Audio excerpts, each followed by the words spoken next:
Angelo Mazzocco, he organized the CIO, or has organized the CIO forum here in town locally for a very long time. Miss Cindy Sheets calls him the mayor of Tech Town. Angelo is an amazing sponsor of women and an advocate, and he and I worked together to be able to put this together to get all of the ladies in Columbus that could possibly attend and to share with you who has actually smashed the glass ceiling themselves. So without much further, oh, here he is right here, Mr. Angelo Mazzocco. Thank you. Thank you. This is an honor and a pleasure.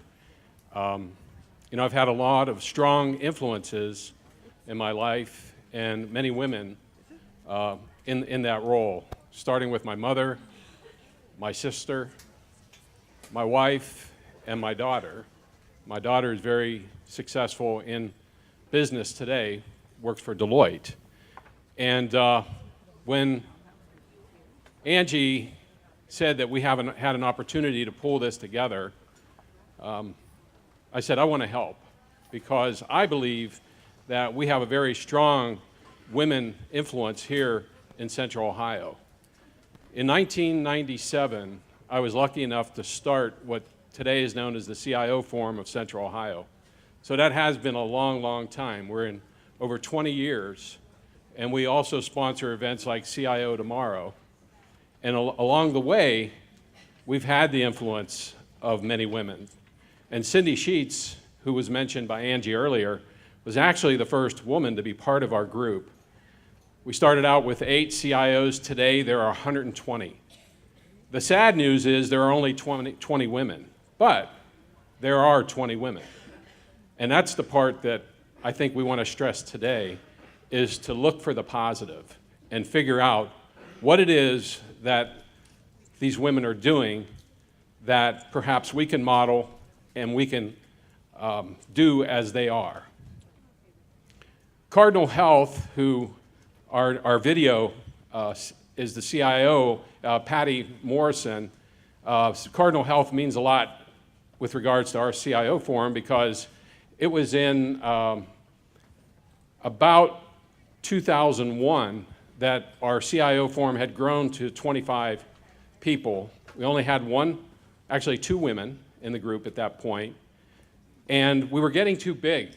Now imagine, we have 120 today, but when we hit 25, we didn't have enough room for our meetings and things like that. We were in small quarters, and I got a phone call from the CIO of Cardinal Health. It was Patty's predecessor, Jody Davids, and she said, hey, listen, Cardinal Health is the largest company in Ohio.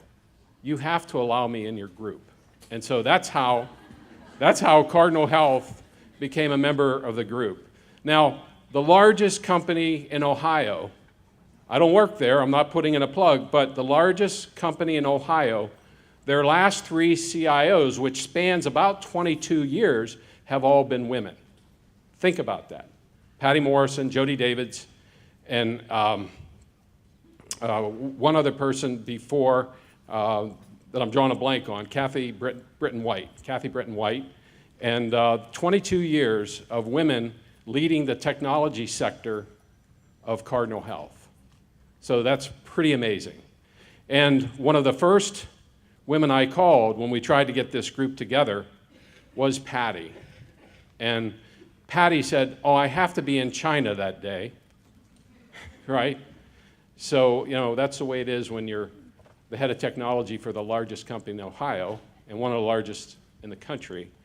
And she's in China today, but she did want to give us her perspective. And so that's what I'm going to try to get started right now with Angie's help. Welcome to the Columbus Women in Technology CIO panel. It's really an honor to kick this off. I'm sorry I can't be there in person. I really want to take the opportunity to encourage all of you who are aspiring to be a CIO about what it's like in the day of the life of a CIO, what I do, and some of the tips that I've used along the way in my own career. What keeps me in IT is I like solving really big, complex problems. And I like applying technology to problems. I work in industries, and I've been in 6 industries now, where I can tackle those. And of course, healthcare has really got a lot of interesting problems. So being a part of the Cardinal Health team is very inspirational for me because we get to impact patients every day. Those are problems that are very meaningful. I spend time on understanding the trends of the business and the trends of technology. I do that through research groups. I spend a lot of time out in the troops working in our distribution centers or visiting plants or doing a lot of global travel to really understand where are things headed, what are the things that we need to be prepared for as an IT function to help the business progress. The other part of my time is always on people, because once you have a plan, of course you have to execute it, and in order to execute it, it takes fantastic people. So talent development and really making sure I have the right organizational design to be able to put the right people in the right places for the work that needs to get done is another big part of my job. If you talk to my team, they will tell you almost every single conversation, either in a staff meeting or in a one-on-one, is always about talent. So think about the planning and the talent development. Those two things are really a huge part of what I do as a CIO. I've worked in many industries, and either as a CIO or now I'm serving on boards of directors. I'm on 2 public boards, the board of Splunk, which is a log data and analytics big technology company. It allows me to stay heavily involved in technology in areas like cybersecurity, which of course is a big part of my world. And then I'm also on the board of Aramark, which is a very large hospitality company, a new industry for me that has a lot of parallels to other industries that I've worked in my career, like consumer products, healthcare, high-tech, industrial manufacturing. And I've always kept mentors along the way through each of those industries to have someone who I can bounce ideas off of. And some of those mentors have been former bosses. So I would encourage all of you to leverage your former bosses or former colleagues, even people that I have mentored along the way who have become great mentor-mentee relationships. So they mentor me just as much as I watch them progress through their career. I know one of the things I'm most proud of, and talent development should be something you focus on, is that I have over 25 individuals who worked for me that are now CIOs of their own companies. So that's something I believe in very strongly, is developing CIO talent. Hopefully, all of you will get there too. So I'd love to be able to help you in that journey. A lot of questions I get all the time are tips and some things you can even ask your panelists. What are the things that have been in your way? I can give you some hints. Probably the biggest thing for me is I get stuck when I want to make something happen, and I can get myself into like a victim mode, like it's somebody else's fault or somebody else is a barrier. A friend of mine put a sign over my desk that said, "Get over it." And that has always stuck with me because you need to be at cause. You have to believe in what you're trying to accomplish. Sometimes it's a timing thing. Now's not the right time. Right idea, wrong time. So how do you wait opportunistically for something to happen? I like taking advantage of a good crisis sometimes. Maybe sometimes creating a little crisis to get something to happen because it creates momentum.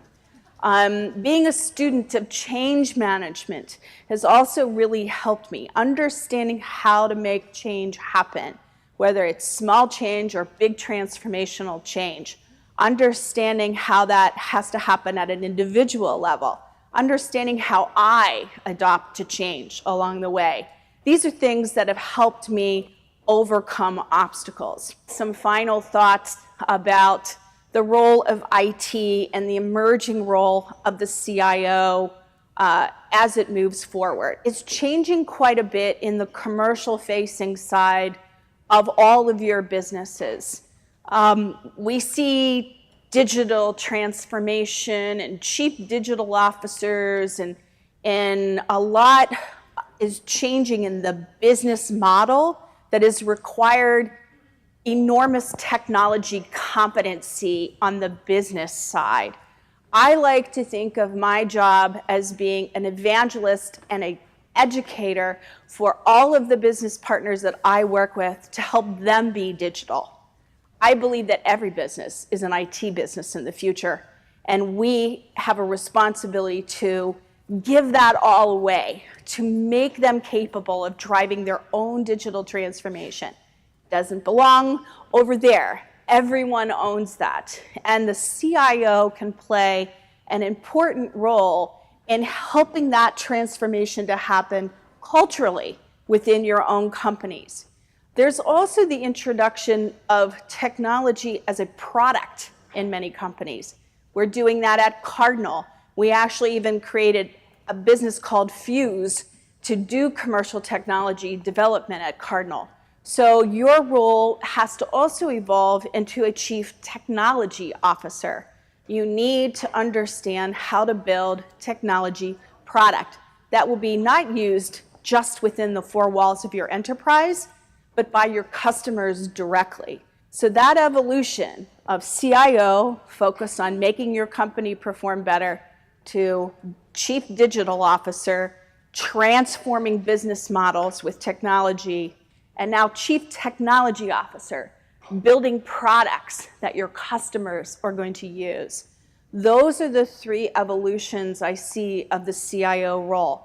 I believe that will require all of you to have really strong technical competence, so encourage you to build that technical competence. And get yourself mentors. Take advantage of this opportunity as you're networking to find people who you can rely on to help you on your own journey. It's really been a pleasure talking to you, albeit briefly, and have a great conference, and hopefully I can join you in person next time.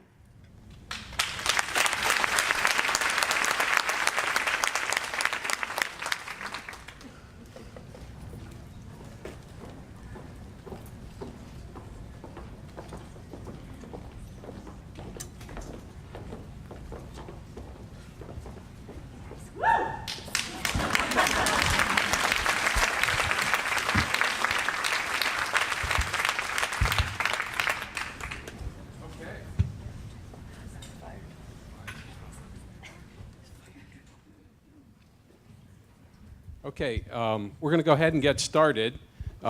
Before we do, realize the magnitude that we have here on the stage with these women. I think it's amazing. We have 6 of the most powerful technologists in the Central Ohio area, if you think about it, and we've tried to get female CIOs who represent different industries.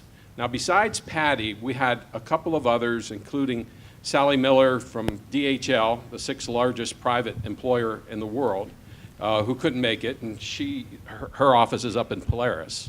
So it's an eye-opener when you begin to hear the positions of these women plus their achievements. So we're going to start with an introduction of each person and what their background is. So here we go. Hi, I'm Cheryl Van Patten. I'm the SVP CIO at Washington Prime Group. A lot of people don't know what Washington Prime Group is. We used to be Glimcher Realty Trust. We're a real estate investment trust that does malls. So I get to deal with how do you get shoppers going every day. So my background, I came up through business analysis and project management. Been doing it, I don't know, somewhere around 30 years. So.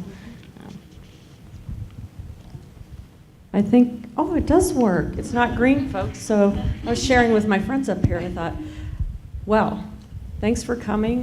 Good morning. My name is Maria Uranian. I'm the CIO at NetJets. I've been there 18 months. Prior to that, I spent 13 years in IT at Nationwide. Prior to that, I spent 10 years at Ernst & Young in consulting. Prior to that, I was at Bank One, which is now Chase, 2 years as a systems analyst. Don't count the years, folks. If you want to know my age, I will tell you. But I also started out as a systems analyst, but I got a lot of my foundational background at Ernst & Young doing 10 years of consulting across multiple industries and multiple roles, developer, tester, BA, project, program management, all the way up through senior manager. And then I played multiple IT leader roles at Nationwide, which also grounded me and set me forth to my current position. Thanks for having me. Good morning. I'm Cindy Sheets. I'm a little bit out of the normal mold in that I don't have any technology background. I've been a CIO in healthcare for the last 20-some years. I'm clinical by training. I'm a medical technologist, and I've learned the IT stuff through progressive roles as I've been involved with large enterprises and implementations of different systems. I am Terry Bettinger. I have a very diverse background and mainly in banking and financial services, so I won't tell my age, but it'll tell my age. But Bank Ohio, National City Bank, Bank One, JP Morgan, Citigroup, and most recently moved over to the public sector as the CIO of Franklin County. And through progressive different roles, and I think that's something we'll talk about further, operations, business development, mergers and acquisitions, technology management. I started out as a developer, analyst, project manager, but then moved into different verticals, which I think helps to really give you a well-rounded perspective of the objectives. So. Hi there, I'm Phyllis Teeter. I am currently the Vice President and CIO of the Ohio State University Wexner Medical Center. And I'm very blessed to have spent my entire technology career at Ohio State in the medical center.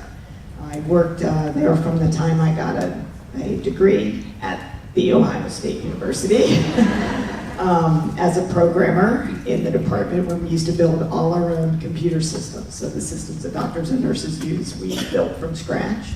And I've been, again, very blessed to just have always had an opportunity, when the opportunity was right, to step into my boss's role. And I'm currently the Chief Information Officer. I have been there 27 years. So. I'm Kathleen Chugg, I'm Vice President of IT for Bravo Brio Restaurant Group. I've been there 10 years. Prior to that, I worked at Wendy's International as a Senior Director in the IT department for 8 years. And then prior to that, I worked at EDS, Electronic Data Systems, which is, I think, now HP or something. I worked there for 10 years as well. Okay. One of the questions that I would have is how the role of CIO influences your organization. What kind of impact does it have? Certainly we all remember probably 20, 30, 20, well, I remember it anyway. These folks, some of these folks won't, but I know 30 years ago I was around and technology wasn't quite as much of an impact as it is today. But today it seems like you can't do anything without technology, and these ladies head up all the technology in their company. So what impact does that have on the business? Am I on? So for our business, I think what's exciting about our business is we are much more involved from the front office at this point. You know, prior to that, we were always the back office. We did the accounting, we kept things going, but now we're much more directly involved with how do you interact with the shopper. You know, as a landlord, our role is changing. It was more about how do you have the right stores, but now it's how do we get people into the property? How do we have the right experience to drive traffic? And so we get to be a part of that in close conduct with marketing. So, you know, how do you know, we put Amazon lockers in the shopping center. So those are known buyers. And everyone said, our CEO is like, we're gonna put Amazon lockers in. It's like, are you crazy? That's our competitor. It is driving traffic because people are coming to the property. They want to pick up a package they shipped. They can return a package, and they buy. And guess what? They don't come and leave. They stay and shop. So those are the kind of things, and we put marketing screens next to them to help drive deals and get people to continue into the property. I think, you know, it's really what I find interesting about our industry is it's changing. It's evolving, and so I love that we're getting to interact with the consumers. You know, how do you do curbside pickup, or how do you do bagless shopping and you have your bags delivered to your house so you don't have to carry them around all day? It's all those things that technology is driving that I really like being involved with the front of the house at this point. I would add to that and say, you know, in the past, I've been in IT over 25 years, you know, we went from order-taking mentality and a necessary evil or a cost center to now really being at the table and driving business solutions, knowing that technology is an enabler to their growth in the future or whatever goals that they're trying to achieve. Pretty much can't do anything without technology. So as a CIO, I think we all would attest to we have to lean in, we have to provide our solutions, our opinions. We have to take more risks than IT has taken in the past years that I've been involved in.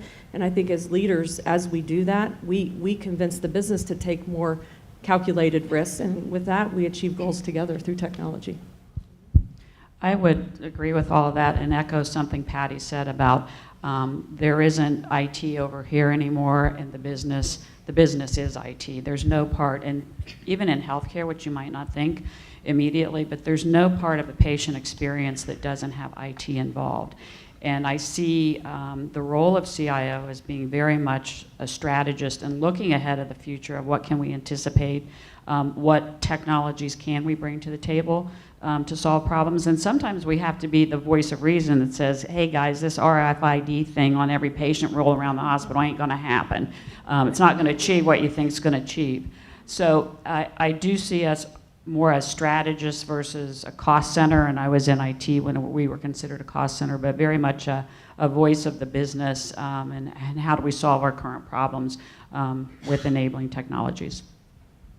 Yeah, I will echo, I think everything they said and add, I think what that means though is that as a CIO, maybe 20 years ago or so, the technology proficiency, the technical engineering was the primary focus of the IT organization. And now I think you talk about, planning and projecting, talk about business integration and staying current, you talk about being innovative, talk about communications. I think that a CIO role today, in order to be effective at some of these things, requires significant interpersonal effectiveness and business acumen along with, it's not instead of, the technical skills, but along with those technical skills, you have to kind of build your capabilities to be broader than I think 20 years ago. It's a great perspective and all those, and I would just add, I think the way the role has changed is that when I work with my peers and with our physicians and those folks that take care of our patients, I want to hear their business problems now so we can help, not their IT problems.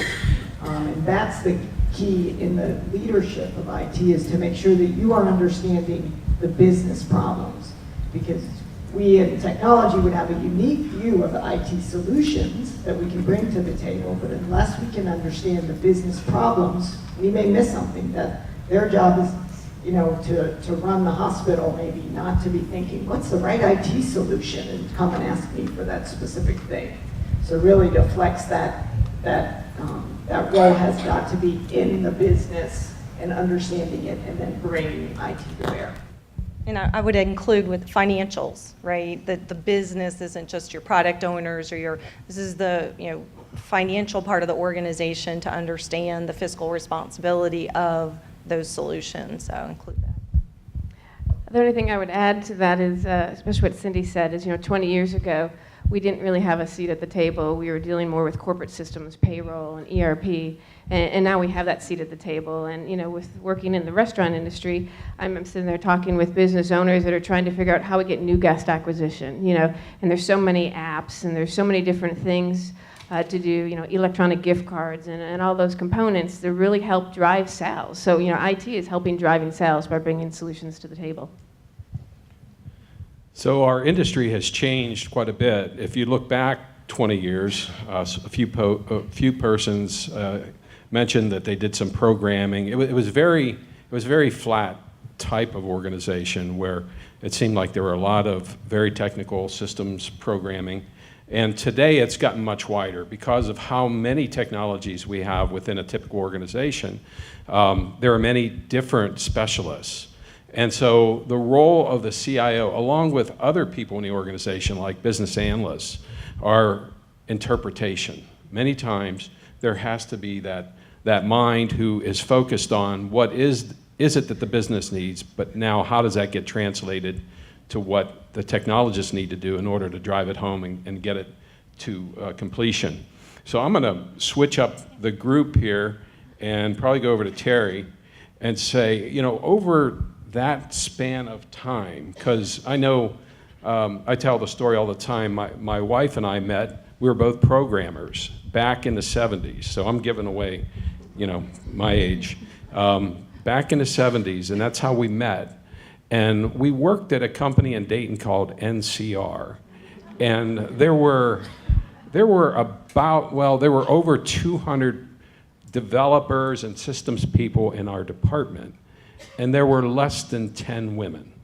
And my wife was one of them. And I just always admired her. She was, and still is, quite a fighter. You have to be. And so I want to start turning away from what have we done and what's the industry been like to get to the core here. What's happened in the industry with regards to men and women? How tough has it been to grow in the organizations you've been in? It's not easy, I'm telling you. There is still discrimination, and last night we had a great discussion. I hope we can get that discussion going again, because Can't tell all those stories here. there were no fisticuffs, but it was a good discussion. So let's start with Terry. Sure. So, you know, for anybody who was here for our keynote speakers this morning, for anybody who has, been actively involved in this topic, you know, the numbers are the numbers. Very telling. I think, you know, one, it's a big topic, but I'm going to focus on a couple things. It is hard. It is hard. It's a fact, right? And you have to be prepared for that. You have to be persistent and tenacious and build your skills and build your confidence and be persistent and tenacious, right? The numbers are telling you, right, what that hurdle is, right? While a lot of folks, you know, Angie and others are trying to change those numbers, while they are those numbers, persistence. And then I think maybe in Patty's video, I think self-awareness is extremely important. Self-awareness of when you are your own hurdle. A lot of times it's easy to look at those numbers or the environment you're in and place blame, you know, they, them, and regardless, right, those factors are going to be there. There's always going to be assholes in the environment, right? There's always going to be somebody discriminating. There's always going to be legislation. There's always, right? Those things are always going to be. The consistent is you and how you respond to it, how you deal with those facts, and don't let yourself get in the way. Don't be a victim, right? Don't be a blamer, right? Quite often, it's hard. You have to be tenacious, and you have to be the problem solver to advance yourself, to advance your team, to advance the objective. Don't sit around and wait for others to solve it for you. You have to be that problem solver. And I think in the many years, there is more understanding of that from women. I think 10 years ago, maybe people knew it, but it wasn't an active part of the dialogue, and it wasn't necessarily okay to be that tenacious problem solver. It is becoming more accepted, more valued, which is good. We're moving in the right direction. We're not there yet, but we're moving in the right direction. And so I think in 20 years, the biggest change from an individual basis is that I'm okay being tenacious, persistent, a voice of solution, a voice of collaboration. 20 years ago, when IT was in their silo and there were rules about who in IT could talk to the business, right? Mm-hmm. And there really were, not kidding. Wait, are you supposed to have that conversation? And I think, again, in those 20 years, we're at the table. We're at the table. We are the table. Sometimes we are the center of that table.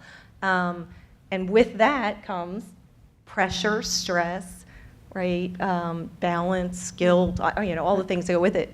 I But agree. you're the solution to it. I always say nothing's free. So as you move up, right, things you have to balance a little bit more, and You have to give up some things, but I like you said breaking rules, right? And you're not allowed to do this. 20 years ago, your place was here. You know, I'm a bit of a rule breaker. I say I like perforated guidelines, so I pick and choose which rules or guidelines I want to deviate from, but I think you have to do that to move forward. And as a woman in IT, I never thought of myself as different, I guess, to start out with. I never used that as an excuse. To your point, it takes a lot of perseverance. It takes a lot of questioning. Why? How? And it doesn't matter if you're the only person in the room. Everybody else is thinking that. You're just the one asking it. So dare to be different, and you will be. So as I think about my career, I guess I did a lot of that. I asked the questions nobody wanted to ask. I knocked on the doors people didn't want to knock on, and I wasn't afraid. So you can't have fear instilled in you, which I see a lot of that in the environment I'm in right now. You know, people are afraid to ask the questions or challenge the norm. You have to do that to move ahead. And the other thing I'd like to note is I wasn't a title chaser. So when I see questions, well, how did you get to the CIO position? You know what? I actually never really thought about it, to be honest. It happened. You know, it's timing, it's opportunity, it's developing yourself, it's developing your network, it's meeting with people that you're not comfortable with to get your name out there. I say, just, you know, I was once told 12 cups of coffee a year is 12 new acquaintances you meet. And I try to do that, and that's something you should leave here with. It's not that hard, but you may have to come in early. You may have to give up your lunch hour. You may have to work late to create that network, and they will always be there for you, and that is very, very important. And Columbus is a small town, and IT is small in general. So as I think about how I got to be CIO, that was it. And actually, I was sitting at Nationwide, and I was happy in the role that I was in, and I got tapped for this. I was not out looking, right? So I had a network that found my name, but I never was one to chase a title. I want to add to that, looking back 25 plus years ago or so, I started with EDS. I went through their SED program, which was their software engineering development program. And I didn't realize that IT was a male-dominated world when I actually got hired. It wasn't until I went to the corporate headquarters in Plano, Texas, and looked around the cafeterias you had to go to for lunch, and there was maybe 20 women out of 500 men that would go to lunch every day. Back 20 years ago, EDS had rules. I had to wear a skirt to work every day. I mean, as part of my job, 2-inch heels. And that was changed in 1995 when I was working at the EDS, so just less than 20 years ago. It was just the mentality, the structure of they wanted everyone to feel the same. It even got more specific. It had to be blue suit, white shirt, gray suit, white shirt. That was it. And so, just talking about corporate culture and how that's changed, and then technology with it, I look back and say we've come a long way in more aspects than one. Right. And just to tack on, what stuck with me when you told that story was the monitors at the door that women who... Yeah, so the EDS was very structured for anyone that wasn't familiar with them. But when you would go out to lunch, and it was in hot Texas heat, okay, you would take your jacket off, your blazer off. When you came back in the building, they had proctors at every door. If you didn't have your jacket on, you were fired there immediately. So, I mean, that's the intensity of the structure that they had. Even the SED program that I went through, it was a 10-week program where I had to learn to code, and each week was a different language. And so you were given a business problem. You had to learn how to code the solution in COBOL. And if anyone remembers COBOL, you had to compile your COBOL programs and kind of work through all your errors. You were given 5 times to compile the program, and it had to execute completion. If it didn't execute, fired. So I mean, it sounds rough. It actually has built me to who I am today, and I love the opportunity because it's taught me so much. I mean, it taught me how to think like a computer early on in my career. And I can look back now and see a lot of value in it. When I was experiencing it, maybe not so much. I was going to point out, please don't overlook some of the nuggets in there. I believe that the best tool you have are the relationships you build. And believe me, I have people come to me all the time saying, I got to move on in my career. I lost my job. How do I build a network? You don't build your network once you're in that situation. You build your network today. The network has to begin today. There are tools. First tool I ever had was a piece of paper with people's names and phone numbers. right? Then the next thing you know, we had Lotus 123, which was the predecessor to Excel, right? Then to Excel, then I had my little Palm 1, right? But the idea is that with tools like LinkedIn, that is probably, I bless it as a good tool to use. You can keep track of people forever, because the problem I always had with my Palm was that if someone moved, took another job, I didn't know that. So when I would call their phone number, they weren't there. They were gone. Whereas today, LinkedIn is self-policing. And I think it isn't about volume of how many people you can connect with, it's how many can you really get to know. So keep that in mind, because I get requests every day, be my buddy or be my LinkedIn pal. It's like, I don't even know you. You know, I'm not gonna connect with you. You know, the last thing I want to do is find one day that I'm connected to Charles Manson or somebody like that. So be mindful of that. Your connections, because I will go, a lot of times go into LinkedIn and say, you know, who does Cindy know? Who might I want to have her connect me to that's in her network? And, you know, if somebody in there is a bad person, that's a reflection on you. So it's no different than a character trait, the way I see it. And people that shouldn't be in my network get expelled right away, you know, if they do something that's silly. But keep that in mind. We have the tools today. Having that cup of coffee, I would say more than once a month. I know you were kidding, but it's probably knowing you know, three times a month at least. But that's another friend, somebody else to connect with whenever you need help. That's the reason we started the CIO Forum at first. It was, this is a big industry, technology. How do you solve everything? You don't. You connect with others so that when there is a problem that you don't know how to fix, you call them and see if you can get the solution from them too. So Phyllis has been sitting back, but she's the only one that mentioned how many years. She mentioned 27 years. So come on, how in the world does someone at OSU Medical Center, one of the best known institutions in the country, get to the top of the technology rung as you have? Come on, give us it.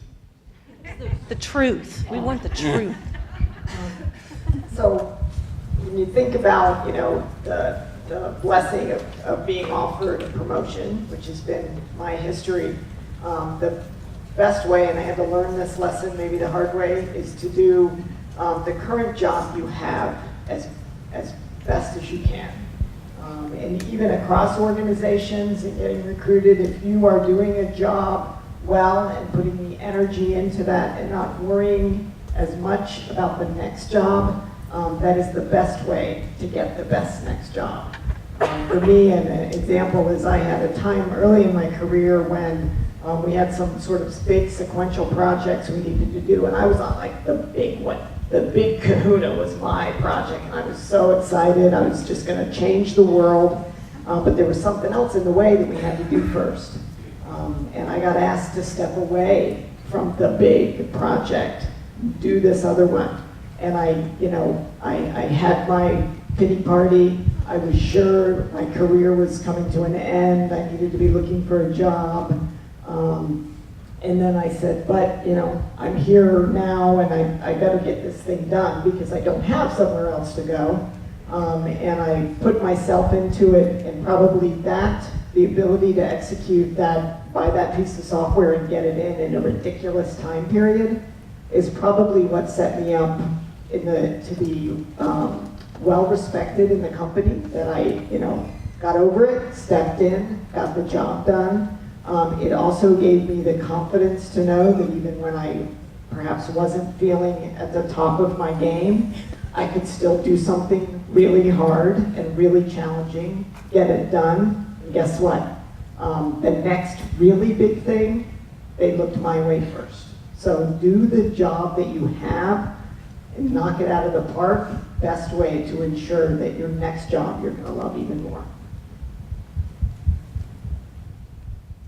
Cheryl, when I think of you know, industries that must have a heavy abundance of men, I think of, you know, real estate and malls, and you're right smack in the middle of that. And your organization, which was Glimpsure at one point, I mean, explain to us your environment that you work in and how you're able to navigate. You know, I think we've had really good, you're right. When I first started at Glimcher, real estate was one of those industries where they were very behind the curve from a technology perspective. But I've been really lucky in all the places I've been, as Kathleen knows, at Wendy's and then at Influent and at Washington Prime now. I've had really great sponsors and mentors. I've had really great support from management. I think a lot of it is figuring out how to become an influencer. How do you build those relationships, and how do you build those relationships with your peers in the other business functions and get them to trust you? So you don't oversell. You do what you say you're going to do. You find the things that are going to make what matter to them and make their life easier, and you make sure you get them done. So as you know, as I would reach out, the first thing I did when I started at Glimcher is I reached out and went to lunch with every head of every stakeholder and every department head and said, what do you need? What are your frustrations? How do we provide better customer service every single day to you? And so it's more that what was new to them was that we viewed them as a customer. And we said, what do you need? So we came along the path of figuring out what do you need and how do we provide it, and we did that. And now we're partners where we'll say, hey, have you thought about this? So now we are able to bring ideas to them. Sometimes they see the vision and they're on board. Sometimes we have to kind of prove it. But I think a lot of it was building. It's a lot about relationships and learning to influence. I mean, I hear people say all the time, it's, well, I could do better if I managed them. I don't think you need to manage people. I don't think you need to be a direct manager to influence what someone does. I think it's much more powerful to figure out how to build the relationship and be an influencer than to be their manager. That was great. Thank you. Cindy, so I remember you telling me when you were the CIO of Mount Carmel, you were the first CIO at Mount Carmel, and how difficult it was to navigate there, given all the physicians, the doctors, and how tough it was. But somehow, over time, you were able to win them over. So what was your trick? It's very similar. I was in a unique position in that healthcare is female-dominated, technology is male-dominated. Physicians at that time were predominantly male. So I had a good mix wherever I went, but I talked to the customers. I met with the physician leadership. Although I do remember, I was thinking about this morning in another conversation, the head of the medical staff at the time at Mount Carmel West, met with him at 6:30 in the morning because he's a surgeon and was doing surgery at 7:30, and shut the door and said, I'm here, I want to talk about what your challenges are, where do you think we need to focus? And he said, well, I don't know why such a pretty young thing would come talk to me at 7:30 in the morning about that. And I was like, nearly fell out of my chair. I was like, just didn't know how to respond to that. So I just took a deep breath, and when I said, no, really, I just want to understand what your issues are. And we had a lot of technology issues at that time. So it's talking to the customers, it was listening, and sometimes even when the customers are yelling, there's always some truth in there that you need to be aware of. I didn't spend a lot of time, and still don't. I don't think a lot about female versus male in technology. I think about bringing my best self to the situation, being a good listener, asking the right questions, and not being afraid to speak up. I will say in healthcare, usually the executive team is pretty predominantly male. And I had to learn at that boardroom table with my peers to not be afraid to speak up. I needed to be knowledgeable and I needed to understand the business issues, but I needed to have enough confidence to be able to chime in on an issue that may not seem technology related at the moment, but a business issue.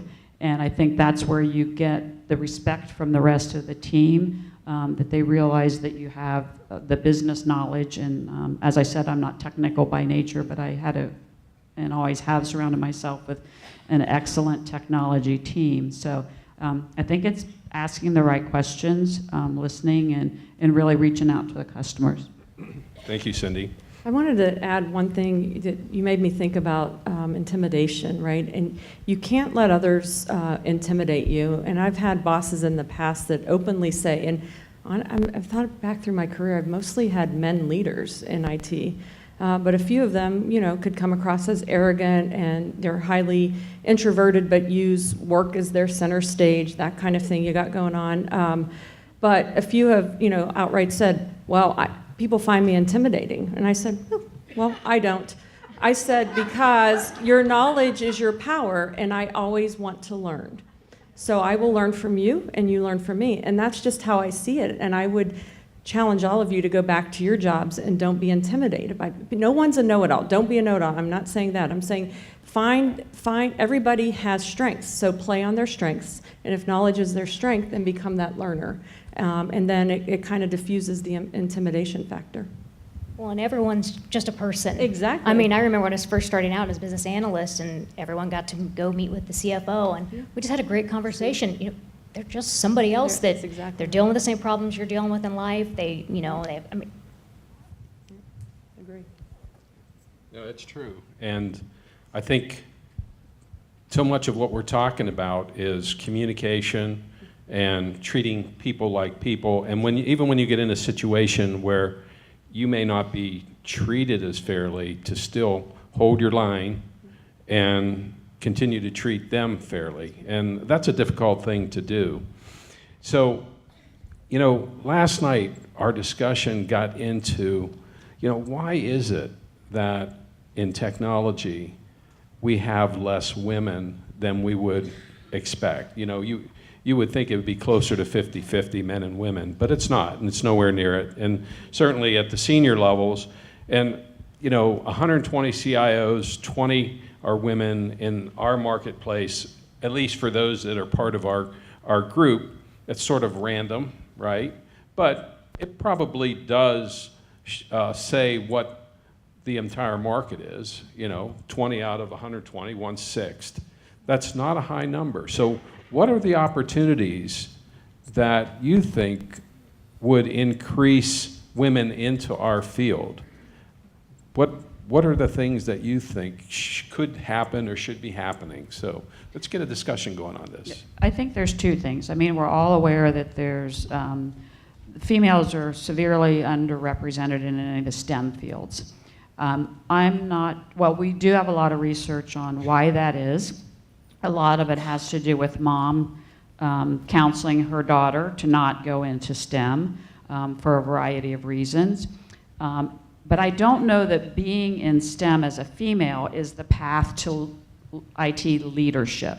So I would ask us to think about, because you've heard all of our stories, some of us came up through an IT ranks, but a lot of us, and a lot of my other colleagues that aren't here today, did not. So it's how do we look at IT leadership in a different lens, that you don't have to come in to the company with a degree in computer science or engineering and aspire to be the CIO someday. So I think that it's a different lens of how do we attract female leadership to the IT field, not just in the STEM disciplines. So there is this stigma that there are less women going into the engineering ranks. Absolutely. Which to go up the technical side of technology, you need to have that base. But we look around town.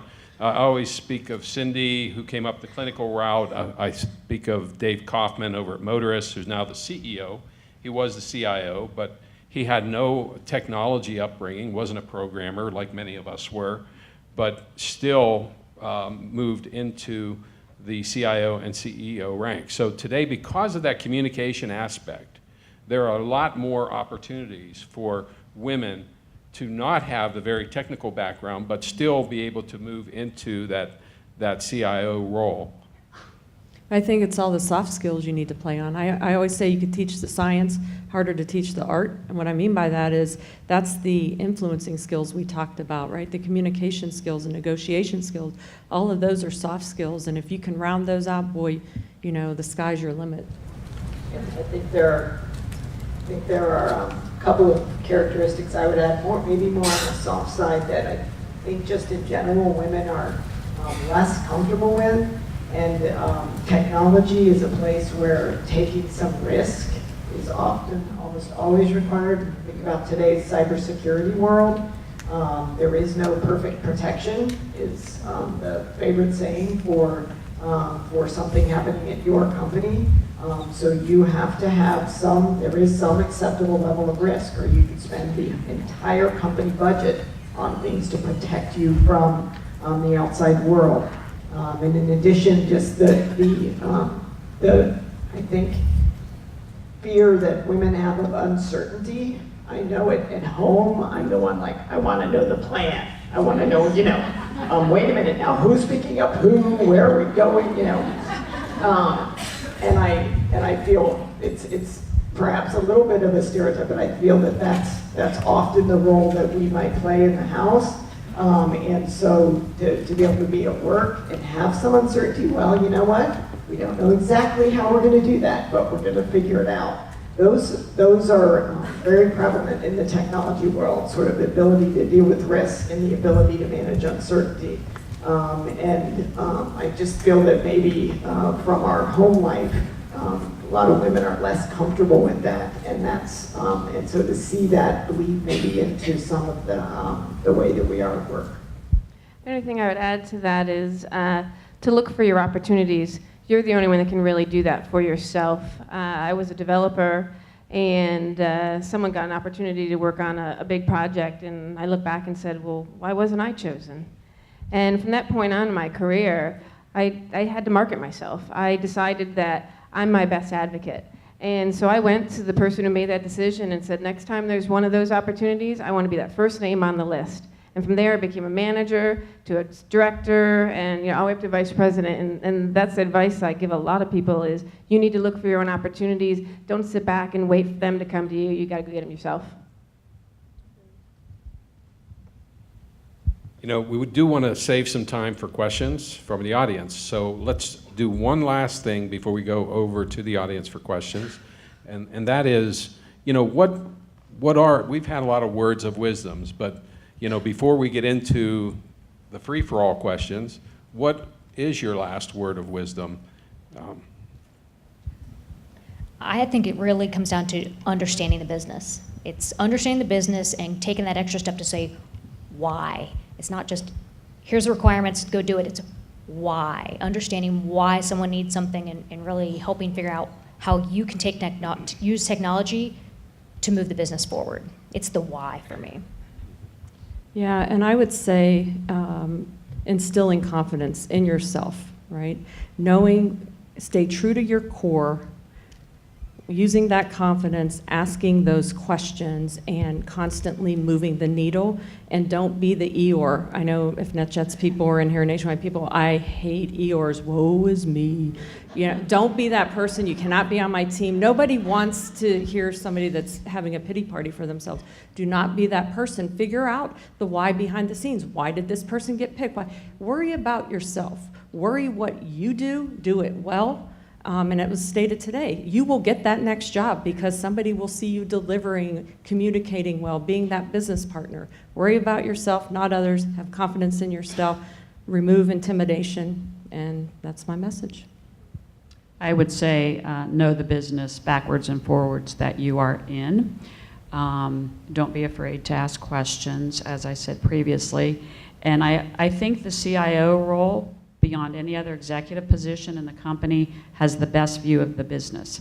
We have the opportunity to work in virtually every silo or department at some time or another, and I think that's why we're seeing now with the Dave Kaufmans of the world moving into CEO roles, and I have other colleagues that are moving into Chief Transformation Officer roles from a CIO role. It's because you have the ability to see the entire business and take that opportunity to learn.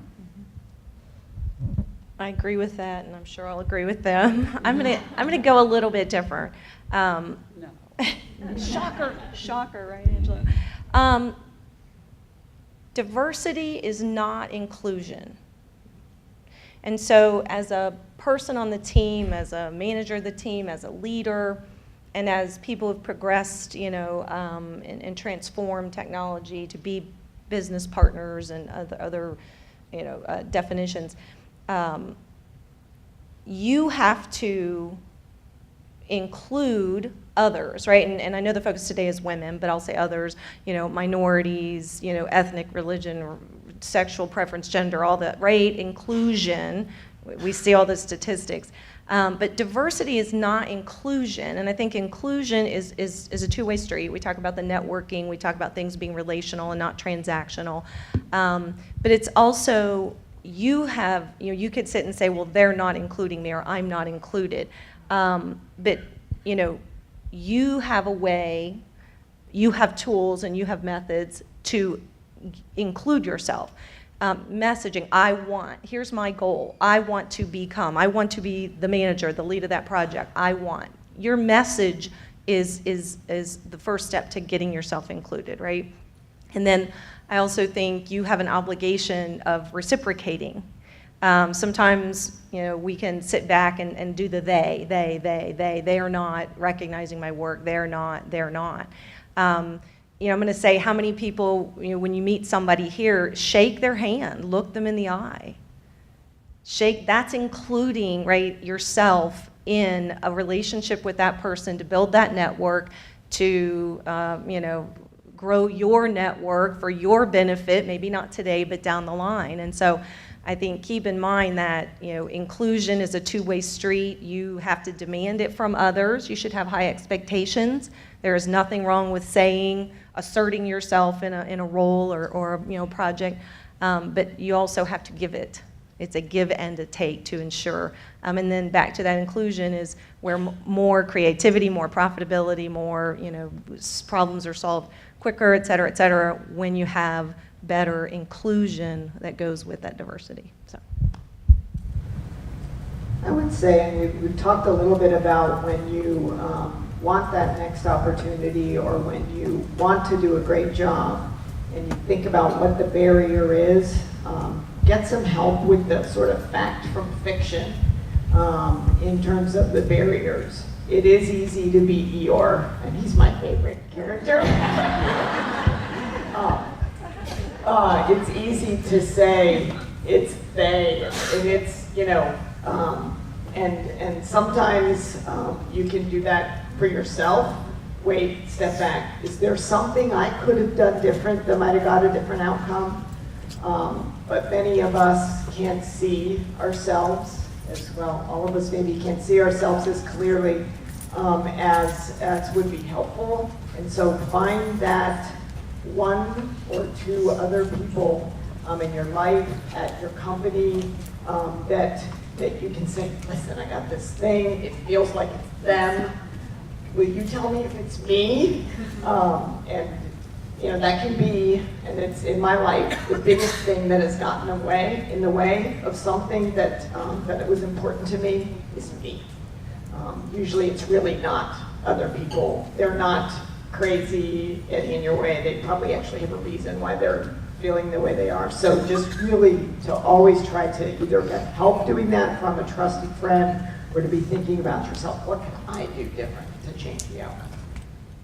And the last thing that I would add is to build the relationships with the departments and communication, which I think we've mentioned a couple times through here, but that's really critical, is if you can talk to the business in their language and not just in IT terms, they'll then engage you more in the conversations, and having that relationship will then ultimately help the business, which then makes everybody successful. As a CIO for many, many years and president of a company, I could never understand why women couldn't progress. When I was at the dispatch companies from 97 to 2006, both of my right-hand guys were Janice Bob and Lou Ann Johnson. They were just phenomenal. And I always felt, I don't care if a person's a woman or minority, black, white, yellow, if they have the skill, I want them there. It's the old rowboat theory. If you're in a rowboat and you spring a leak, who are the 10 people you'd want to have in that boat with you? Because you'd probably figure out how to solve the problem. And if you didn't, you'd probably have a good time while you were sinking. So I think that You know, that's important. Now, the two words of wisdom I'm going to go back to is it's confidence. I really believe that.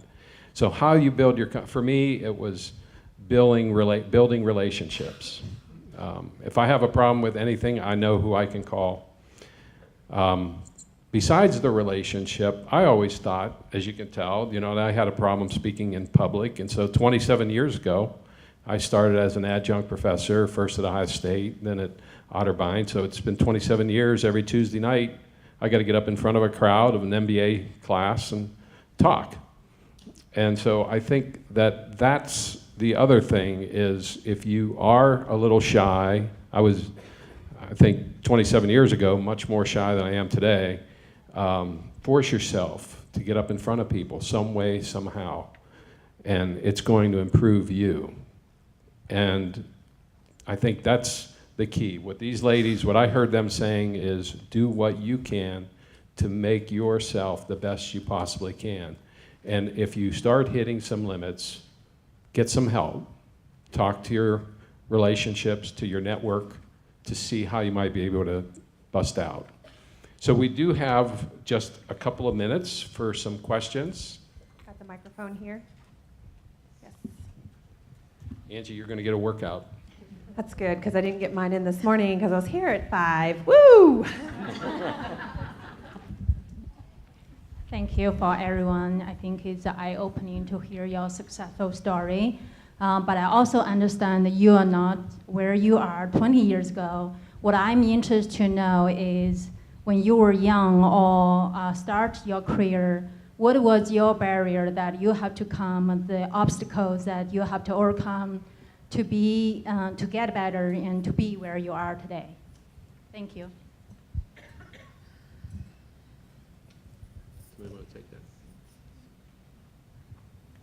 I mean, I'll answer a little, get us started. You know, I was a developer when I kind of give that example with EDS. So, you know, back 20 some odd years ago, I was newer in my career, just learning to develop, and you know, I saw some opportunities going by me, and that's why I reached out and said, raised my hand and said, I would like this opportunity next time it comes along. So, being able to set your own path and looking for those opportunities is something that I did early in my career as well. I'll answer, I'll sort of repeat, but I want to change the context. You know, so the biggest obstacle in hindsight, right, the biggest obstacle was me. At the time, right, I think the obstacle was that I was trying to be other people. I was trying to be what I saw, right, as, well, he's doing very well, I'm going to act like that, or, you know, wow, those AS400 people are doing really well, that's the path I want to go. So I think, again, know you and be okay with it. Be okay with you. Know what your strengths and weaknesses are, right? People take the Briggs-Myers and the orange, yellow, green, and all the self-assessments, and that's great, as long as you're not using it to go, oh, Eeyore, here's what I suck at. I'm going to have to work on that, right? You need to use those things along with feedback, right? Those tests are what, but feedback, constant feedback. You know, I ask people all the time, did you get what you needed? How, you know, how do you think that went? Do you think we're on the right path? Constant feedback. Once you know what your strengths and weaknesses are, right, and you develop the rapport, those hurdles disappear. I mean, there's still challenges, right, but they're more logical challenges as opposed to challenges in your head. So. I'll echo that, and I said before, stay true to your core, but have that self-awareness, and I think I tripped up early in my career by, you know, being a little defensive with feedback and not being self-aware, and then you learn from that. And then trying to attach yourself to certain people because you see them being successful in whatever they're doing. I also would tell you, I don't, you know, in the workspace, I don't have a role model per se. I have a virtual role model. So I pick and choose things that I like, that I see other people are doing, and I create this virtual role model that, you know, I aspire to become. I would add, early in my career, it would have been competence. And if you're 25, 30 years old starting out, you don't have a lot of track record to give yourself confidence. I was worried that I was in a technical field and I had a non-technical background. So what could I do to improve my skills and give me confidence in that technical arena? So it was identification of what I thought I lacked, and then how do I go about closing that gap? I want to share with you a story about my daughter. I think the world of her. And she was a dance undergrad with a business minor. She was going to run a dance studio, and sure enough, her senior year, she got hurt. I didn't realize that dancing's a little bit like football. You get thrown around, and ended up with a hairline fracture in her back. And she decided she was going to go to grad school while she rested her back. She went to Wake Forest and learned business down there. And after she was done, she still loved dance, but she got this job with Deloitte, working with the federal government in Washington, D.C., doing technological, what's today called human capital management. So it's preparing people to get ready for new systems that are going to be developed. How cool is that? Well, after about 3 years of her loving it, she had a reason not to love it. She called me and she said, I don't get it. There are people going up the line here quicker than me, and I'm getting the highest ratings you can get. I said, have you talked to any of them? Sat down, buy them coffee. I'll pay for the coffee. Sit down, take them out for coffee, find out what's different about them, what's going on. Don't assume it's you or something against you. Well, she found out that they were all MBA graduates. And she had an MA, she didn't have an MBA. So technically, and Deloitte requires a top 10 MBA to be in this super class. So when she told me that, I said, okay, well, you either have to live with that, that's cool, or do something about it. 2 weeks later, she said, okay, I figured out the program, somebody told me about it, and I'm in it. So today, Deloitte is sending her through the University of Chicago, $200,000 MBA program, just ridiculous. And she's But you're not happy. paying for it. I'm not paying for it. But the bottom line is, sometimes you're so close to a situation you don't see it. I love pointing out stuff that's really obvious, but some people don't see. And that is, hey, analyze it a little more. See what's really going on there. Now, she's going to be, imagine, she's going to go back to work once she finishes this MBA, probably zipping through the regime, up the line, and there's going to be all these lesser experienced people going, what is she doing, right? What is it that she has? So it's not always that way, but in a lot of companies it is. When you mention EDS, right, it started by Ross Perot. Back in those days, you know, you were treated difficultly no matter who you were, right? It wasn't just the women being fired, it was the men. And I remember working side by side with them with their gray suits and their, or blue suits, that's all they could wear. White shirt, so. Any other questions, Angie? Do we have any other questions? Do we have time? First of all, I want to thank you all. I really learned a lot from all the wisdom you have shared. This is the question which is a little bit personal, and maybe somebody else can connect to it, what I'm saying. So with years of, you guys have worked in IT, it was different years back, 10, 15 years back maybe. People were, if you have a manager, you have a manager for certain years of time and you build some rapport with it. But from last couple of years in my IT world, this is my 8th manager. And my struggle is, and I think it's not personal, anybody can relate to it, is I set my goal, I want to move to the next level, I build some rapport and he's gone. And then again, the second person comes. And this is what I really want to get the answer with your experience. How do you handle such type of change? I sometimes think either I should move out, or that's how it is, or I don't know. I'm looking for the answer for this one. I'll add that finding a mentor, maybe outside of direct reports, and having someone that can sponsor you, that kind of can be your advocate for you when your manager may not be there, is a great way that's helped me over time, is building that mentor and sponsorship relationship. And I would say if there's anything outside of your core area that you can get involved in and expose with, different committees that are doing different types of work so that your name's out there and you have another support system to give feedback on you as you rotate through your managers, which is unfortunate, but you can't control that, right? Again, control you and figure out other ways to solve that so that you get to where you want to be. One more, and then it'll be time for lunch. Well, I'll go. This one up here. Oh, up here. Ladies first, thank you all for being here. It's been amazing hearing you speak. The opening session this morning, the ladies from Ernst & Young were talking about the wage gap. What is it that you guys are doing in your oh-so-powerful positions as our Wonder Women and our Sheroes to help women who are up and coming in your organization close that gap? Ooh, you want to end on a tough one, don't you? Well, I could tell you, I don't even, to be fair, every year in whatever role I'm in the organizations I've been in, I look and say, MRV is, you have the low, the mid, the high. Nobody should be below. So my first priority, regardless of who you are, is to get you up to that point, because that's not fair. You're operating in a pay band that pays as such. You should be at least to the low. So I start there.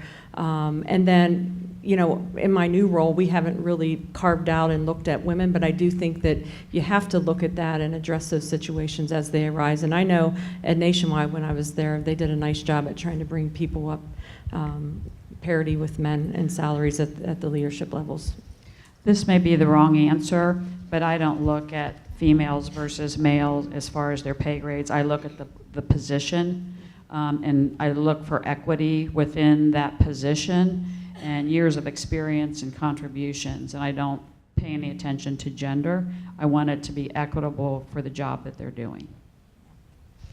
I think there's a lot of that. There's the pay equity, there's the professional development opportunities. I think a big thing, though, is back to inclusion, that it is extremely important, whether it's overt or subtle, where there isn't the right level of inclusion and collaboration across all underrepresented groups, that as a leader in the organization, you have responsibility to take action on that, right? And you have different options there. And I also think, sometimes just being direct. If somebody, I've had women who want a mentor. They come and say, "Will you be my mentor?" Sure. And then they just don't take your feedback, right? Somehow your calendar becomes full. Yeah. And it kind of, and maybe it's not specific to women, but I do think being, again, direct and transparent when you're the issue is extremely important. It's too easy for you to victimize yourself and blame others. So I think one of the things I always try to do is be very direct and transparent, with any person, but particularly, again, people who might think they're being, suppressed for either, again, any underrepresented category. And I think as a leader, being very direct when there might be institutional or cultural things that are a problem, you have a responsibility. When it's not that, when it's just you, I have a responsibility to say that. And so I think those are ways to help continuously develop and build. I do think most of the individuals that report directly to me are men. And I think about sometimes when we're having a conversation, they're all actually wonderful, but we forget, and we are, when we pick individuals to help with something, participate in a departmental project with, I count and I think and I, look at that and get to the tactical. Yes, okay, we've got kind of those groups represented, but let's make sure we get one of the women at the table to be able to, provide the diversity that we need to make a good decision. But that's, and that's the what has, I think, started to change companies. And I know Cardinal is very active, and Nationwide, and the Medical Center, is that understanding that diversity at the table, having discussions, brings value.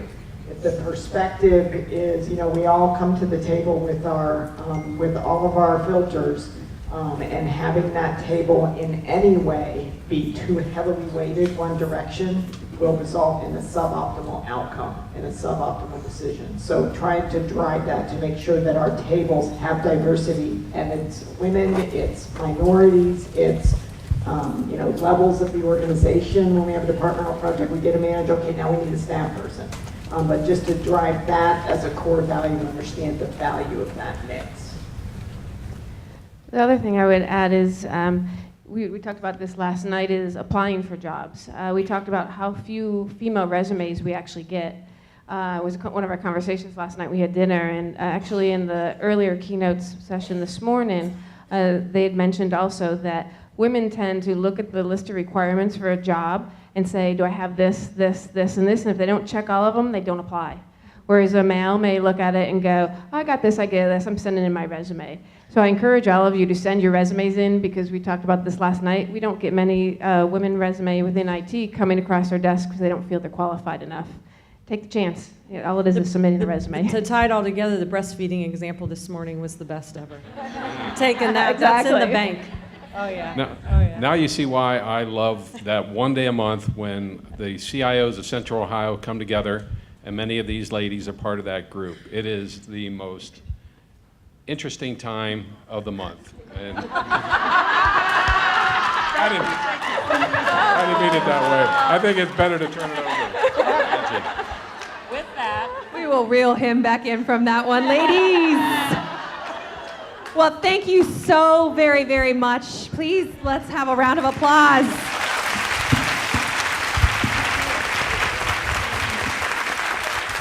As a community, we are so thankful to have you here, and we look forward to your future leadership in the coming years. Thank you so very much for everything you've done for us here at Columbus Women in Tech.